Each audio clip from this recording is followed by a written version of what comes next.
السلام علیکم ګرانو کتونکو امید کوم چې تاسو به خیر خیره سره یئ زه تاسو ته نن نوې رسیپي ښیم تندوري مچلی دا تندوري مساله ده یو چمچ دا وړه کړی مرچکې دی دا زیره پاوډر دی یو چمچ اور دا ګرمه مساله ده یو چمچ او دا دانیال پاوډر دی دا تور مرچکې دی دا کوټه و مرچکې دی دا مالګه ده مالګه خپل حساب سره اچولی شئ او دا چې ده نو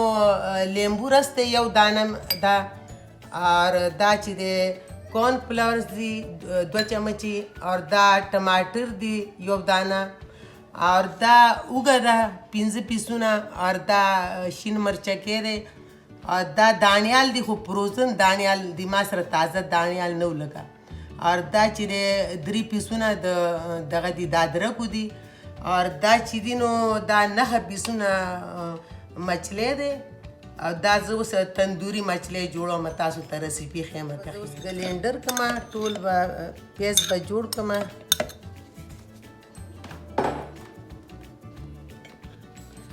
بسم الله الرحمن الرحیم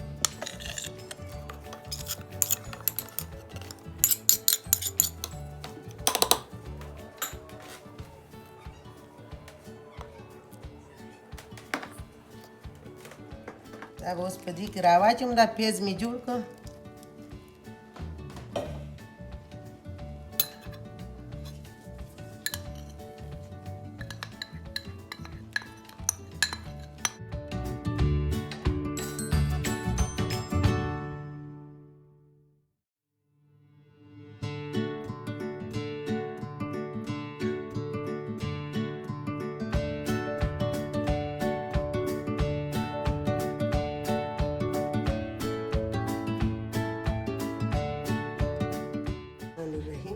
دا اوس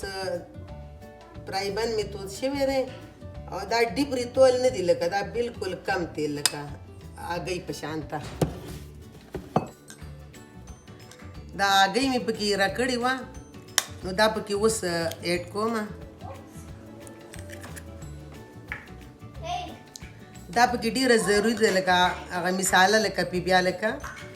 صحیح ناخلي لکه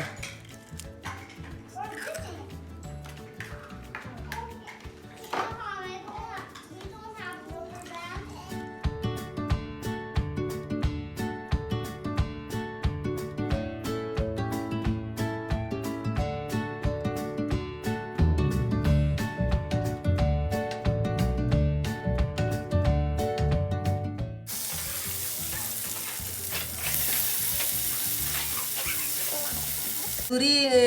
مچلی مې تیار شو اور دا کم تیلو باندې به پخیږي په کم اور باندې به پخیږي